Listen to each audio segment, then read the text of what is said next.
Hi everyone, welcome to ರೇಖಾ ಪ್ರಕಾಶ್ ಮನೆ ಊಟ.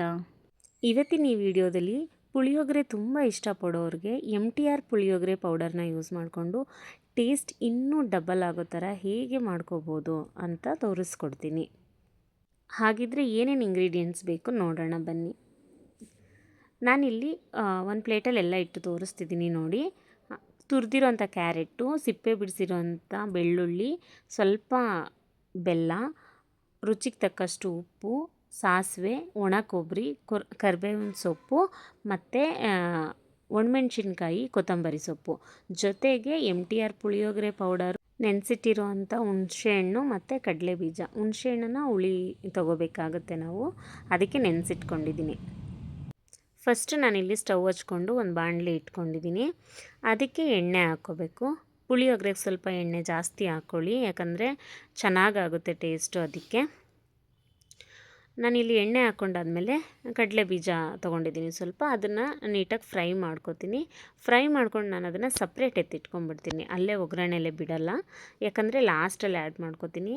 ಲಾಸ್ಟಲ್ಲಿ ಆ್ಯಡ್ ಮಾಡ್ಕೊಳ್ಳೋದ್ರಿಂದ ಸ್ವಲ್ಪ ಕ್ರಂಚಿಯಾಗಿ ಇರುತ್ತೆ, ಅದು ತಿನ್ನುವಾಗ ಚೆನ್ನಾಗಿ ಅನಿಸುತ್ತೆ ಟೇಸ್ಟ್ ವೈಸು, ಅದಕ್ಕೋಸ್ಕರ. ಆದರೆ ಅದನ್ನು ಮೀಡಿಯಮ್ ಫ್ಲೇಮಲ್ಲಿ ಇಟ್ಕೊಂಡು ನೀಟಾಗಿ ಫ್ರೈ ಮಾಡ್ಕೋಬೇಕು. ಫ್ರೈ ಮಾಡಿಕೊಂಡು ಸಪ್ರೇಟು ತೆಗೆದಿಟ್ಕೊಬೇಕು. ನೋಡ್ತಾ ಇದ್ದೀರಾ, ನಾನಿಲ್ಲಿ ಕಡಲೆ ಬೀಜನ ಸಪ್ರೇಟ್ ತೆಗೆದಿಟ್ಕೊಂಡಾದ್ಮೇಲೆ ಅದೇ ಎಣ್ಣೆಗೆ ಒಗ್ಗರಣೆನ ಕಂಟಿನ್ಯೂ ಮಾಡ್ತೀನಿ. ಸೊ ಮೊದಲಿಗೆ ನಾನಿಲ್ಲಿ ಸಾಸಿವೆ ಮತ್ತು ಕರಿಬೇವಿನ ಸೊಪ್ಪು, ಹಾಗೆ ಒಣಮೆಣ್ಸಿನ್ಕಾಯಿ ಹಾಗೆ ಹಾಕ್ಕೊಂಡಿದ್ದೀನಿ, ಮತ್ತು ಸಿಪ್ಪೆ ಸುಲಿದು ಜಜ್ಕೊಂಡಿರೋ ಅಂಥ ಬೆಳ್ಳುಳ್ಳಿ ಫ್ರೈ ಮಾಡ್ಕೊತೀನಿ. ಅದು ಸ್ವಲ್ಪ ಫ್ರೈ ಆದಮೇಲೆ ತುರಿದಿರುವಂಥ ಒಂದು ಫುಲ್ ಕ್ಯಾರೆಟ್ ಹಾಕ್ಕೋತೀನಿ. ಅದು ಸ್ವಲ್ಪ ಒಗ್ಗರಣೆಲಿ ಚೆನ್ನಾಗಿ ಬೇಯಬೇಕು. ಕ್ಯಾರೆಟ್ ಹಾಕ್ಕೊಂಡಾದ್ಮೇಲೆ ಕ್ಯಾರೆಟ್ ಹಾಕ್ಕೊಂಡು ಬೆಂದ ಮೇಲೆ ಪುಳಿಯೋಗರೆ ಪೌಡರ್ನ ಹಾಕ್ಕೋತಾ ಇದ್ದೀನಿ. ಮತ್ತು ಪುಳಿಯೋಗರೆ ಪೌಡರ್ನ ಪ್ಯಾಕೆಟಿಂದ ಹಾಗೆ ಡೈರೆಕ್ಟಾಗಿ ಹಾಕ್ಕೋಬೇಡಿ, ಒಂದು ಪ್ಲೇಟಲ್ಲಿ ತೊಗೊಂಡು ಅದನ್ನು ಸ್ವಲ್ಪ ಚೆಕ್ ಮಾಡಿಕೊಂಡು ಹಾಕ್ಕೊಳ್ಳಿ. ಆಮೇಲೆ ಅದು ಪೌಡರ್ ನೀಟಾಗಿ ಫ್ರೈ ಆದಮೇಲೆ ನಾನು ಹುಣಸೆ ರಸನ ಬಿಟ್ಕೋತಾ ಇದ್ದೀನಿ.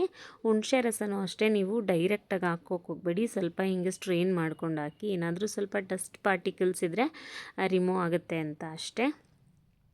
ಸೊ ಹುಣಸೆಹಣ್ಣೆಲ್ಲ ಹಾಕ್ಕೊಂಡಾದ್ಮೇಲೆ ಒಂದು ಸ್ವಲ್ಪ ಬೆಲ್ಲನ ಆ್ಯಡ್ ಮಾಡ್ತಾಯಿದ್ದೀನಿ. ನಾನಲ್ಲಿ ಸಣ್ಣ ಸಣ್ಣ ಪೀಸ್ ಇತ್ತು, ಅದಕ್ಕೆ 2 ಸಣ್ಣ ಪೀಸ್ ಹಾಕಿದ್ದೀನಿ. ಇಫ್ ನೀವೇನು ಸ್ವಲ್ಪ ದೊಡ್ಡದಾಗಿ ತೊಗೋತೀರಾ ಅಂದರೆ ಒಂದೇ ಪೀಸ್ ಸಾಕಾಗುತ್ತೆ. ಬೆಲ್ಲನ ಸೇರಿಸಾದ್ಮೇಲೆ ನೀಟಾಗಿ ಕುದಿಸ್ಕೋಬೇಕು, ಮೀಡಿಯಮ್ ಫ್ಲೇಮಲ್ಲಿ ಇಟ್ಕೊಂಡು ಹುರಿನ. ನೋಡ್ತಾ ಇದ್ದೀರಾ ಎಷ್ಟು ಚೆನ್ನಾಗಿ ಕುದೀತಾ ಇದೆ ಅಂತ. ನಂಗೆ ಗೊತ್ತು ಈಗಿನ ಬ್ಯುಸಿ ಲೈಫಲ್ಲಿ ಎಲ್ಲನೂ ನಾವು ಹೋಮ್ ಮೇಡ್ ಪೌಡರ್ಸ್ನೇ ಮಾಡ್ಕೊಳಕ್ಕಾಗಲ್ಲ ಅಂತ. ಸಮ್ಟೈಮ್ಸ್ ಹೊರ್ಗಡೆಯಿಂದನೂ ತಂದು ಯೂಸ್ ಮಾಡಿ ಈ ಥರ ಗೊಜ್ಜುಗಳನ್ನ ಮಾಡಿಕೊಂಡು ಬಳಸ್ತೀವಿ. ಸೊ ಅದನ್ನು ಸುಮ್ಮನೆ ಏನೋ ಒಗ್ಗರಣೆ ಮಾಡ್ಕೊಳ್ಳೋ ಬದಲು ಒಂದು ಸ್ವಲ್ಪ ಸ್ಪೆಷಲಾಗಿ ಮಾಡ್ಕೋಬೋದು ಅಲ್ವಾ, ಅದನ್ನಾದರೂ ಮಾಡೋಣ ಅಂತ ಹೇಳಿ ನಾನು ಈ ಥರ ಮಾಡ್ತೀನಿ. ಇನ್ನೇನು ಆಗಿದೆ ಅಂದಮೇಲೆ ಸ್ಟವ್ನ ಆಫ್ ಮಾಡಿಕೊಂಡು ನಾನು ಹುರಿದಿಟ್ಕೊಂಡಿರೋ ಅಂಥ ಕಡಲೆ ಬೀಜ ಮತ್ತು ಕೊತ್ತಂಬರಿ ಸೊಪ್ಪು, ಒಣ ಕೊಬ್ಬರಿನ ಆ್ಯಡ್ ಮಾಡಿಬಿಟ್ಟು ನೀಟಾಗಿ ಮಿಕ್ಸ್ ಕೊಡ್ತೀನಿ. ಸೊ ದಟ್ ಅಲ್ಲಿಗೆ ಪುಳಿಯೋಗರೆ ಗೊಜ್ಜು ರೆಡಿ ಆಗುತ್ತೆ.